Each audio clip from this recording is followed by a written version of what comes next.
Okay, so last week, okay, we have covered on what is two sample hypothesis testing. Okay, and then we started by looking at the first part, whereby when the standard deviation is taken from the population, and with when that is the case, you are going to use the Z distribution. Okay, so unlike the first chapter number 8 on the one sample hypothesis testing, okay, under two sample hypothesis testing, whenever you construct the H1 and also the H0, it's always in terms of just the symbol of the mean, whether mean 1 bigger than mean number 2, is less than or is not equal to, okay, for H1. Okay, for one sample, you have to state the value of the mean, okay, mean 1 or mean less than or bigger than or not equal to one specific value. Okay, but whenever you do a two sample hypothesis testing, it is just showing whether the first mean is bigger, less, or not equal to, okay, when it comes to your H1. So the formula to do for Z distribution when the sigma is known is, okay, you take the difference between the first and the second mean, and also you need to combine the standard error, okay, between the two, and the sequence of the order of how you deduct, okay, x bar 1 minus x bar 2. Okay, I mentioned this last week. This must follow the order of how you set your H1, the order of appearance. Okay, if you put mu s appear first, so it will be x bar s minus x bar mu. Okay, if you put mu u bigger than mu s, if that is the case, then it will be x bar u minus x bar s. So the way you want to construct must be, okay, according to what the question wants. Okay, so you need to see what the question wants you to test, and that is how you need to construct your H1 and then followed by your H0.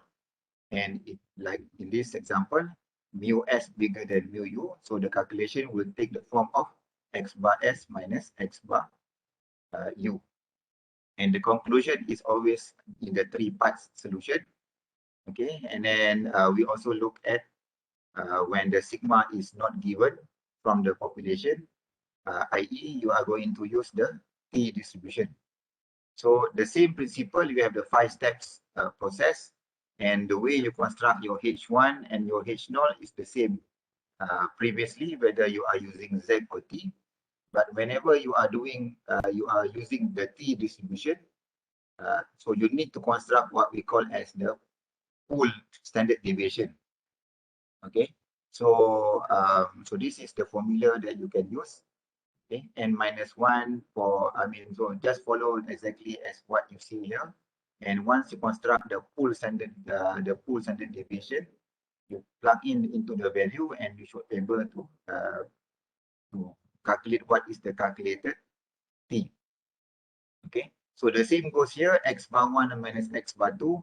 The order, whether 1 minus 2 or 2 minus 1, you follow closely on how you set your H1 and also your H0. So the same goes as chapter number 8 previously.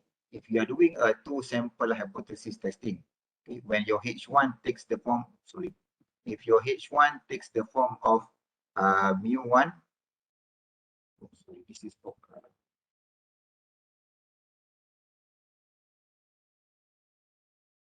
okay. So in this case, your mu1 not equal to mu number 2. Okay, so if it is a two sample test, a two tail test, so your alpha needs to be divided by 2. Okay, but then because this is a T test, so whether it's a one sample test or two sample test, okay, so this is, I think, much easier to determine what is your critical value, because you are just going to refer to the T table. Okay, but if you're using the Z distribution, when sigma is given from the population, so a two sample test, you need to divide the alpha by 2, and then you need to determine the area on the right side, and then determine what is the critical value based on the once you divide by 2. And so I think the process of determining the critical value under Z is different than how you do under T. So for a T distribution, last week, okay, I already mentioned that the degrees of freedom is calculated based on N1 plus N2 minus 2. So if you got, so in this example here, okay, so your degrees of freedom will be 9. So how do you get 9? It's 5 plus 6, 11. 11 minus 2, you get 9 lah. So that's how you refer to 9 in the table, okay, under the two-tail test. Okay, so 10%, 0.1 under two-tail test with the degrees of freedom 9, the critical value will be 1.833. So that's what we learned last Thursday. Okay, so if you have forgotten, you can check back the video recording from last Thursday. Okay, so once you have understood, okay, you have what you need to do in terms of the H1 and the H0, what is your critical value for you to construct your step number 4. Okay, and so what is the decision rule? Reject H0. Okay, if the what is the value of your critical T? So what is the value here? So in your assignment later on, you need to fill in this number, this value. What is the critical value that you determine from the table, and then you construct, you solve the problem using the pool standard deviation. Okay, and then you arrive at the conclusion as what you see here. So that's what we did last Thursday. So today we're going to continue on chapter number 9. Okay, on the so we're going to start on the T still using the T distribution, and after that we're going to go back to the earlier part on the proportion. Okay, proportion means we are still going to use the Z distribution. So why I put this part last is because the focus of the syllabus and also in the real world example, most of the study are using either the standard T test or the one that we're going to start today on the dependent versus independent sample. So most of the studies out there are using the T distribution, okay? And not so many are using the Z distribution. Okay, so that is why I want to focus more on the T first. And then after we finish on this dependent versus independent sample, we're gonna finish off with the proportion part. Okay, so what is dependent versus independent sample? Okay, so if you what we have seen so far on the Z and T, okay, from last week. Okay, for example, in this example, Wellis versus Atkins. Okay, so you are looking at two completely different sample, different machines. Okay, different brands or different categories. Okay, but if you are looking at the same, for example, if the sample are dependent. Okay, so what do you mean by dependent versus independent?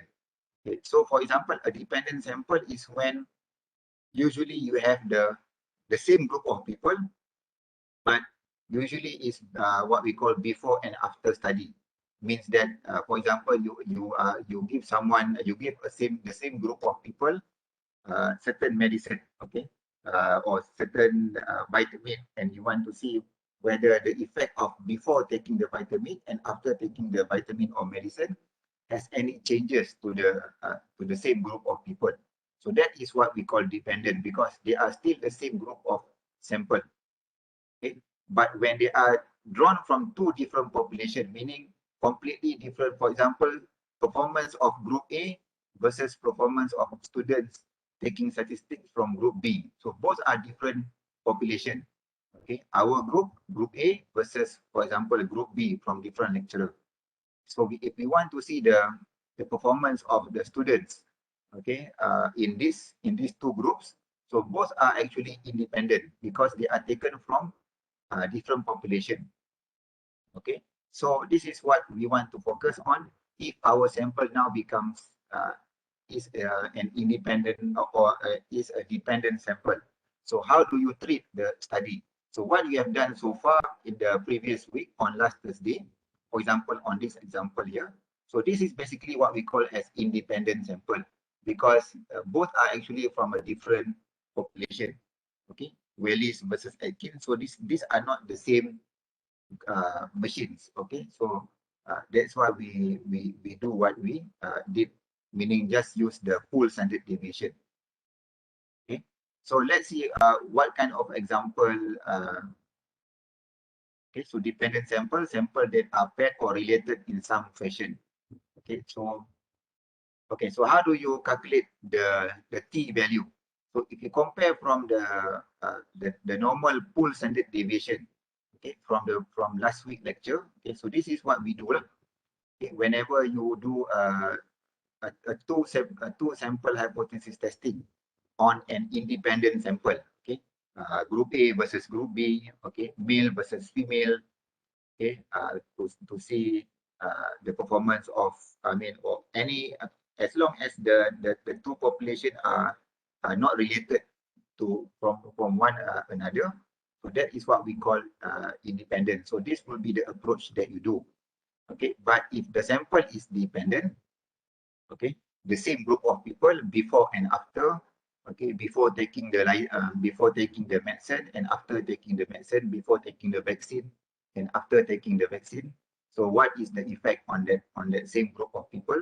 So the way to calculate is by D bar. Okay, the D bar is the mean difference between the two sample. Okay, before and after, for example, the difference between before and after results, and then the standard error value. Okay, SD is standard deviation of the difference, N is the number of pairs for the differences. Okay, so this is the general formula. So let's see how we we look at this. Okay, so this is two companies. Okay, Nick Saving and Loan wishes to compare the two companies it uses to appraise the value of residential homes. So why this is a dependent sample? Because these 10 homes are the same houses. Okay, home number 1 or house number 1 until house number 10. So each of these house, okay, they are appraised or evaluated by two different companies, but they are essentially from the same people. From the same houses. Okay, so that's why we still group this as the dependent sample, because Shadek and Boyer here, the two companies, they are looking at the same sample.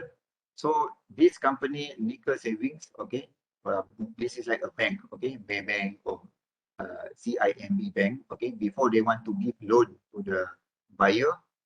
Okay, so they want to see how much, what is the price or what is the value of these houses. Okay, so from these 10 houses, okay, this is the value reported by these two different companies, okay, on these same houses. So they want to see whether there is a difference in the mean of the appraised values. Okay, so the word difference is denoting a two-tailed test, okay, whereby your H1 will take the form of not equal to sign. Okay, so that will be the keyword that you are looking for. Okay, so first, okay, so step number 1, as usual, okay, first is the notation not equal to. Okay, one thing that you need to take note whenever you are doing a dependent sample test, okay, or what we call paired observations, meaning you are looking at the same sample, okay, but you analyze the same sample twice. So that is what the case here. Okay, we analyze the same sample twice, once by Shadek, the other one by Boyer Company. Okay, but they are both are analyzing the same sample. So whenever you are doing a dependent sample test, okay, so your H1, okay, whether it's more than, less than, or not equal to, this value here must always be 0. Okay, so regardless whether, so for example, if I change this one, okay, can we conclude that the value by Shadek is bigger than Boyer, for example? Okay, can we conclude that the mean appraised by Shadek is higher than the mean of Boyer? So if I want to test Shadek is bigger than Boyer, okay, then my sign here will be more than. Okay, but this value is still 0. Okay, the one that changes is the sign here, whether it's more than, less than, or not equal to. Okay, So in our case here, we want to test there is a difference in the mean. So Shadek is not equal to Boyer lah. Okay, but the way you construct your H1 for a dependent test, okay, the notation here is only mu D. Okay, it's not like the two sample tests that you did before, whereby you need to specify mu1 and mu2. Okay, so in our case here, Shadek and Boyer. So Shadek, although Shadek is the first company, Boyer is the second company. That if you put it this way, that is wrong lah. Because this, if you write this way, it means that you are doing an independent test. Okay, because these are taken from two different samples. But in our case, from this example here, okay, why we categorize this as a dependent sample? Because they are taken from the same sample. Both of this company, they are evaluating the value of the house using the same set of houses. Okay, so that's why this fall under the dependent sample test. And when you decide that this is a dependent test, your H1 and your H0 must start with the value mu D. Mu D stands for the mean difference. Okay, D subscript D stands for difference. Okay, so that is the first thing. And then this value is always set to 0.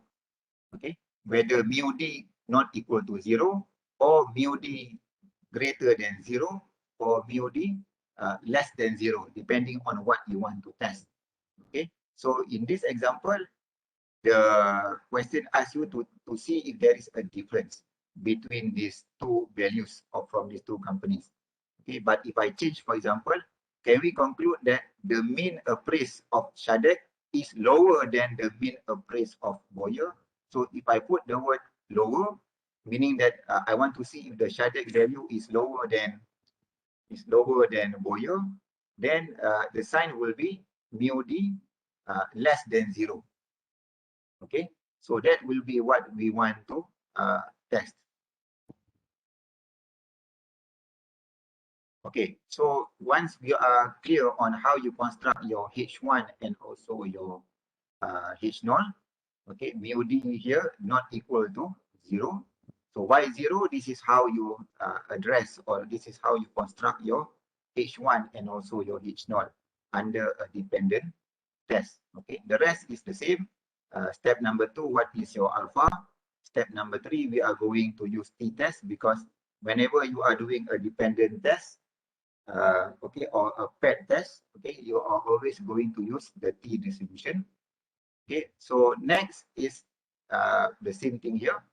Okay, so even though this is this is so in an dependent test, okay, your degrees of freedom, okay, if you recall under the previous example, the two sample hypothesis testing, okay, you put N1 plus N2 minus 2, okay.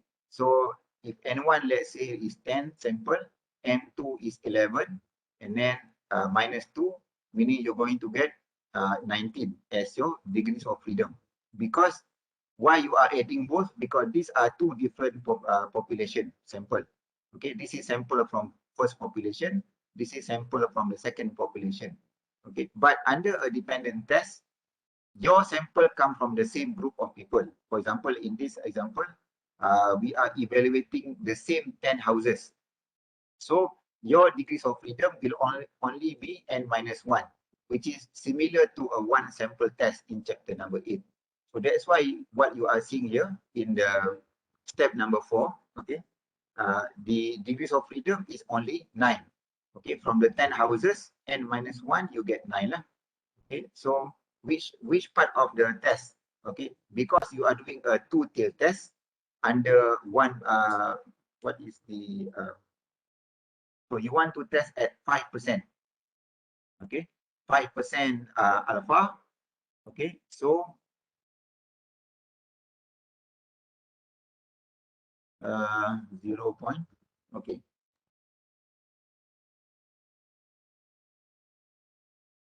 Oops.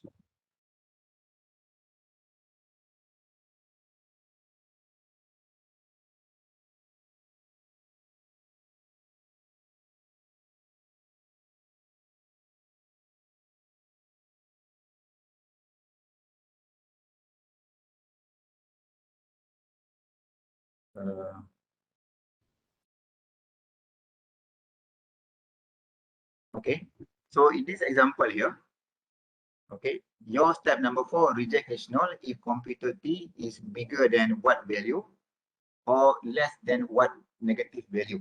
Okay, so we need to know what is this value here.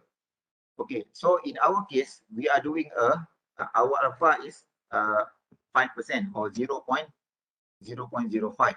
So this is a two-tail test. So under two-tail test, 5%, our critical value should be 2.262. Okay, 2.262 under the 5% two-tail test. Okay, I'm not sure why they highlighted this area here, but I think that's how the table is. So, okay, so you need to use df equal to 9, y n minus 1 is 9. Okay, 10 minus 1 is 9. So we are doing a two-tail test because our h1 is not equal to. Okay, you want to test the difference between the two. Okay, your alpha is 5%, 0.05. So your critical value should be 2.262 plus minus. So this will be 2.262, okay, or negative 2.262. Okay, so this is what your critical value is. And then draw your area of the area under the curve. Okay, so you need to mark the value here on the left side, okay, and also on the right side. So this value will be 2.262 plus, okay, and this will be negative 2.262, okay, negative. So that will be the area under the curve, and then you perform the calculation. Okay, so how do you do the calculation? Okay, we know that the formula will be d bar divided by standard deviation of the difference divided by over n square root of n. So how do you calculate the d bar here, the mean difference? Okay, so the first thing that you need to calculate is to get the difference between okay, to first, okay, you get the difference between Shadek and Boyer, 235 minus 228, you get 7. So you repeat the process 10 times, okay, for each of the individual value. Okay, and then you add all, you get 46. Okay, so 2.4. So how do you get 2.4 here? D minus D bar. Okay, so D bar here, okay, you can see at its bottom here. So 46 divided by 10. So once you get the total value, 46 divided by the number of sample, 10. So 7 minus 4.6, you get 2.4. Okay, 5 minus 2.6, you get 0.4. And the rest follows. Okay, 4 minus 4.6, you get negative 0.6. Okay, so for each of these value, okay, you need to take the square value. So 2.4 squared, 0.4 squared, okay, and you add, you total up the whole value, 174.4 for d minus d bar squared. Okay, so first, the d bar is 4.6. So that is what the value here that you need to put on top here, the mean of the difference. Okay, and then divide by standard deviation of the difference over n square root. Okay, so how do you get 4.402?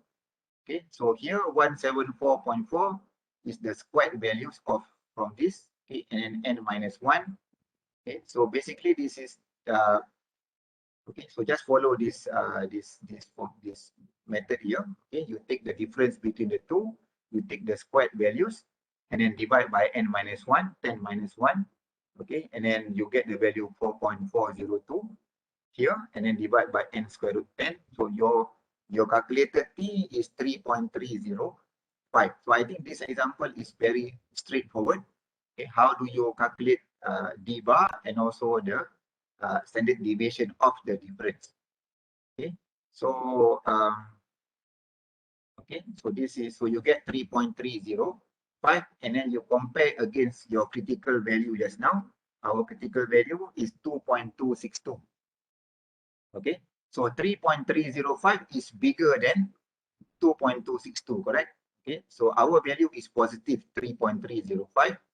Okay, So it can be negative or it can be positive because we are doing a two-tail test. Okay, so because it's a two-tail test, so your critical value is 2.262. So I already showed you how you get 2.262. So your conclusion is you are going to reject. So there is a difference, okay, because you reject, so you need to support what is your H1. Our H1 is there is a difference between the two mean of the appraised value. Okay, so that is how you do your dependent sample test. Okay, so the main difference between the two sample tests of independent, okay, versus the dependent sample, okay, I think there are some differences. The first thing is, of course, the way you construct your H1. Okay, your H1 is always in terms of mu D. Okay, even though you have two sample, but I mean you are looking at so-called two sample, but the mean is always defined as the mean difference, and this value here will always be 0. Okay, so the thing that you need to change is either not equal to, more than, or less than, depending on what you want to test lah. So this one you want to test, there is a difference, so it will be not equal to sign. Okay, so and then the rest is the same. But remember, in terms of your degrees of freedom, okay, you just going to use n minus 1. Okay, so in this case, our sample is 10 houses minus 1. You are going to use 9. Okay, even though it's this thing under the two sample hypothesis testing, okay, but you need to be sure whether you are doing dependent sample or independent sample. Independent, it will be n1 plus n2 minus 2. That's what you see here. Okay, in the previous example that we did last Thursday. Okay, but if it is under dependent sample, your DF is just n minus 1. Okay, and then you need to refer to the right column or the right row under two-tail test, 5%, 2.262. Okay, so this will be the critical value. So then you calculate your the mean, and then you just plug in whatever required using the formula D bar over ST over N square root. Okay, so even though so you can check from the textbook. I think there are quite a number of questions on this exercise. Okay. Okay, so that is on the dependent sample. Okay, so lastly, on chapter number 9 will be on the proportion. Okay, two sample proportions. Okay. Okay, so just like the one sample proportion in chapter number 8, okay, the two sample proportions will be following the same principle. Okay, whenever you are doing proportion, it's just in terms of percentages, okay, or percent. It's sample divided by the number of n for you to get the proportion value. Okay, and then we are still going to use the Z distribution. Okay, so the way you construct your H1 will be the same as what you construct under the independent sample, whether Z or T, but the symbol is of course in terms of pi, okay, not in terms of mu. Mu because you are using mean, but if you're doing proportion, the notation will be pi, which is the same as what you did on chapter number 8 previously. Okay, whenever you do proportion, the H1 and the H0, you must use the pi symbol. Okay, pi stands for population proportion. Okay, so here in this example, you want to see if there is a difference. Difference apa? Okay. Yeah. Okay. If there is a difference, okay, in the proportions of younger and older women. Okay. So the keyword here is there is any difference. So that will denote your H1 will take the form of not equal to sign. Okay. So the same thing here. What is 1, what is 2? Okay, so I would prefer if you are answering this question, for example, okay, use the correct notation. Okay, for example, y. Okay, you can just spell it out: young and old. Okay, that's what you are required. If there is a difference between younger proportion and older woman, okay, so it will be H1 pi young not equal to pi old. So the same goes here. Okay, young and old lah. Okay. Okay, as your so if you decide it will be a two-tail test using the not equal to sign. Okay, and whenever it is a two-tail test, it can be pi old not equal to pi young, or it can be pi young not equal to old. Okay, because once it is a two-tail test, the result will be the conclusion. I mean, because you are looking at both tail, left and right tail. So, but if you write young first, then it will be proportion young minus proportion of old. Okay, if you write old first, it will be old minus young. So the way you decide which how the order appear in your H1 will also ultimately affect how you do the calculations later on. So P1 minus P2 will follow how you write young, I mean pi 1 and pi 2. So if 1 is young, then it will be pi proportion of young minus proportion of old. Okay, so the rest is the same. Okay, you have the 4 steps. Okay, because you are doing a two-tail test, so you need to know what is your critical value here. So here is shown as 1.96, okay, and negative 1.96, okay, as your critical value. Okay, 1.96. So how you get 1.96? Okay, so I'm not going to explain anymore. Okay, you know how to do it, or you should know how to do this already. Okay, based on the alpha given, alpha 5%. So it's a two-tail test. You need to split the alpha into half, and then you find in the Z table the area, the remaining area that closest to that value lah. Okay, so the rest is the same. So what is the so how do you do the calculation? Okay, so the formula whenever you do a proportion, a two-sample test under proportion, the Z is calculated this way. Okay, P1 or proportion from sample 1 minus proportion from sample 2, and then the full proportion here. Okay, PC1 minus PC over N1 plus PC1 minus PC over N minus 2 over N2. Okay, so how do we calculate the full proportion? X1 plus X2 divided by N1 plus N2. Okay, so we can see how this example is given. Okay, so you have this information here. Okay, so let's go straight to step number 5. Okay, whereby you are given what is the information. So which one is the X, which one is the N? Okay, for example, I think this is very straightforward. Okay, a random sample of 100 young women revealed that 19 liked this new perfume. And for the older woman from 200, 62 like this new perfume.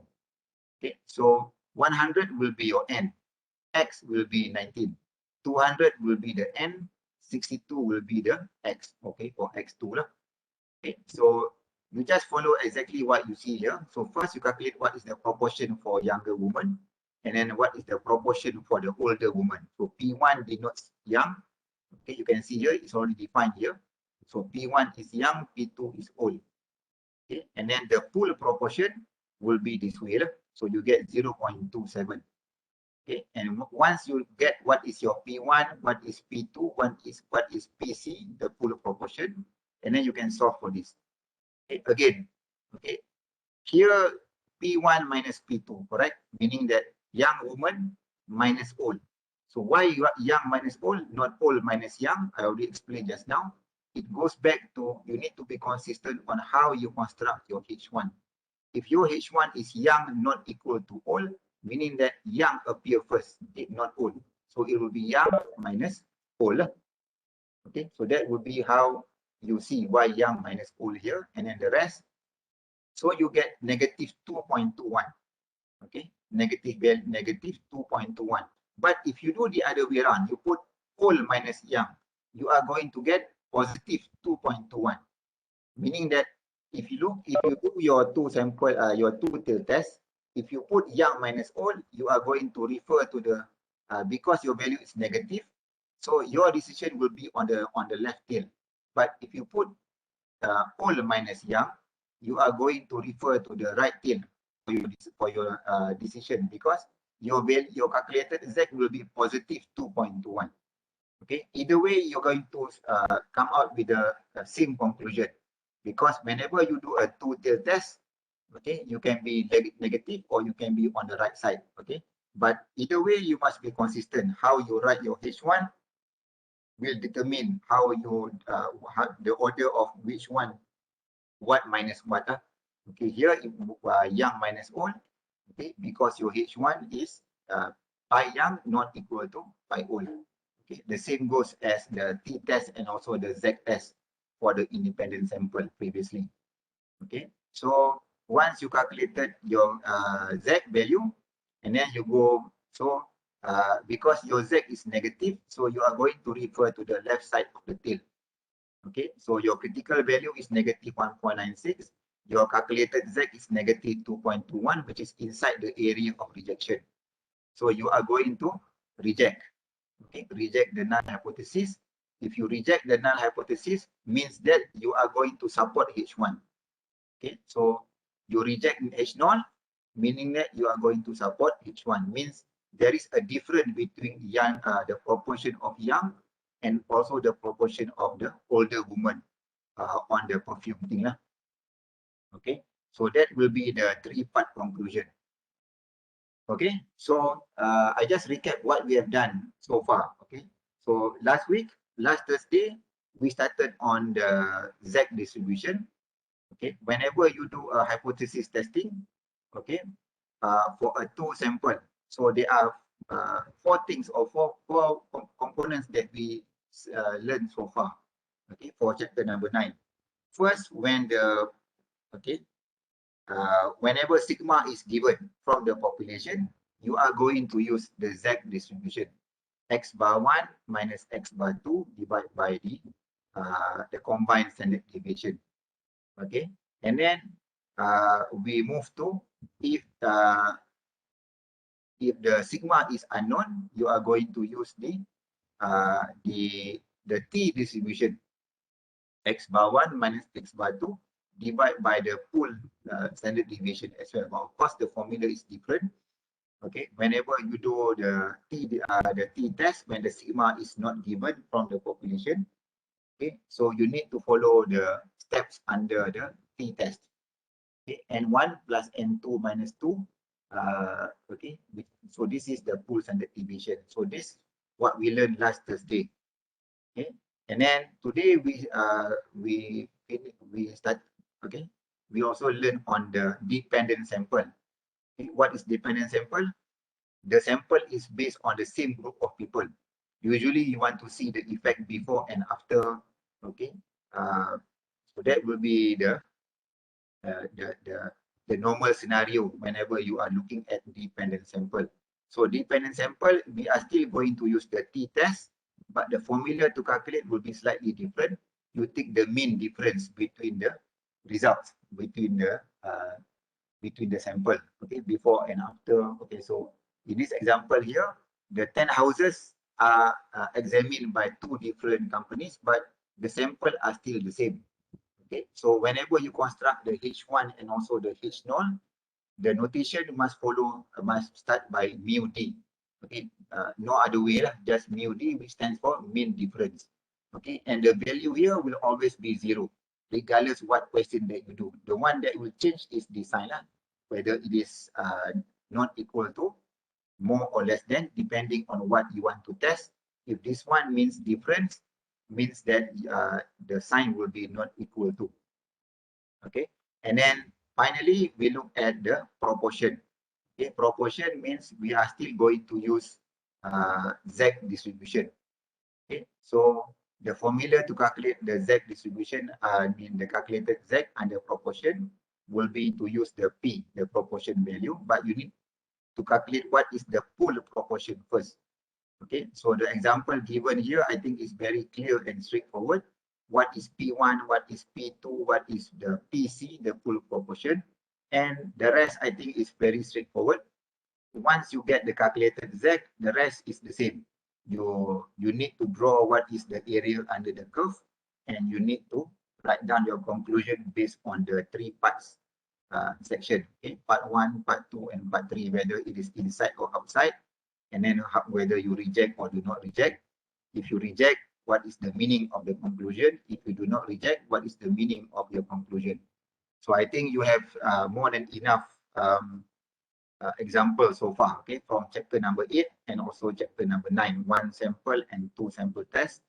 Each of this chapter, whenever you do the testing, in your step number 5 here, they are all the same. Okay, you need to write down your conclusion based on these 3 points.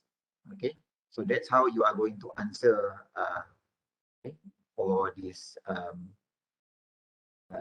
example here. Okay. Okay, so I think let me so I will submit, I will send the assignment question, okay, for chapter 8 and 9, okay, by latest by end of the week. Okay, and then okay, we still have a bit more time to go. Okay, so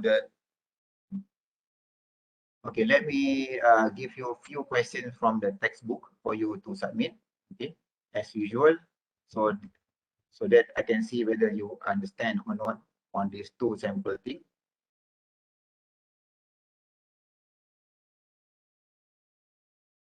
Okay, so if you go to your ebook, okay, on page 6 to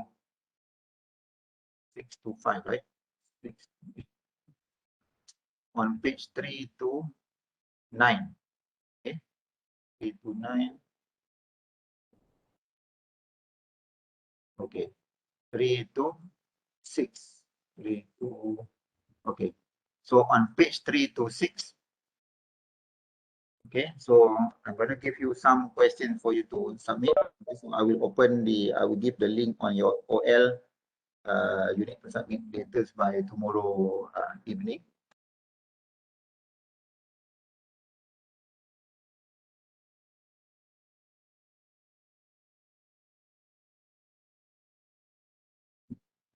Okay, so the first one will be question number 18. Okay, so if you read, so I just give you the clue in advance. 18, you will need to use the Z distribution. Okay, and then question number okay, 15, 20 is the same. Okay. Okay, and then question 22, this will be the T distribution.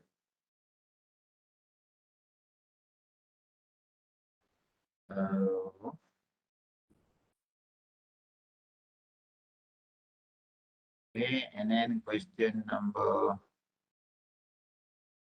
okay, question 26, this will be the dependent sample, okay, the D bar thing, okay, so you can see here before and after, okay, so this is something similar to what we discussed on the dependent sample, okay, so you have one question for Z, one question for T, one question for the dependent, and see if you can find question on the proportion thing.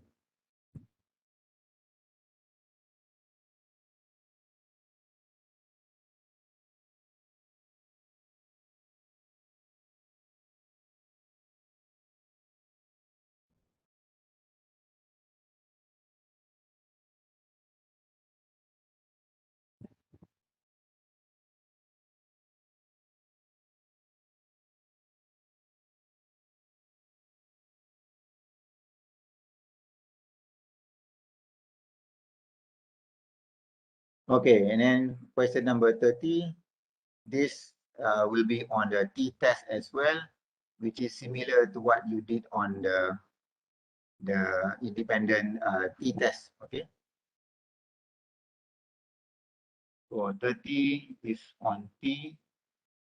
Okay, so this is not dependent, this is independent t-test, okay?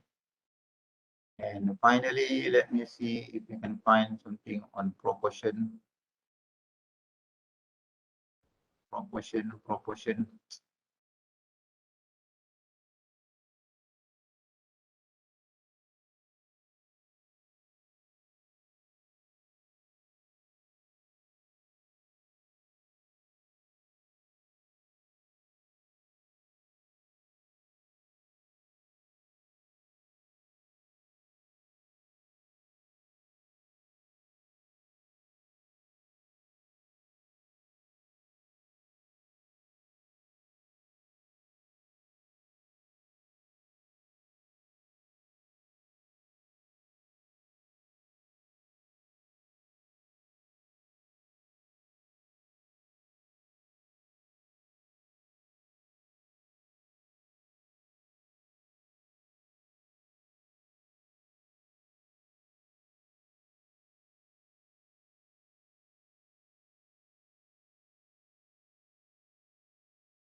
Okay, never mind. There is no question on proportion.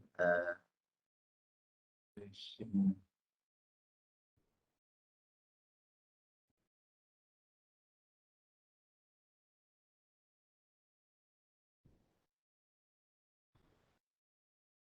Okay, so I think that will be enough lah for your simple assignment.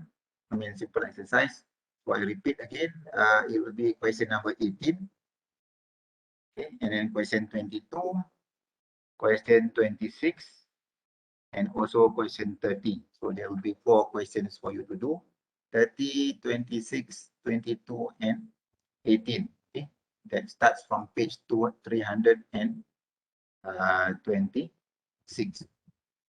Okay, so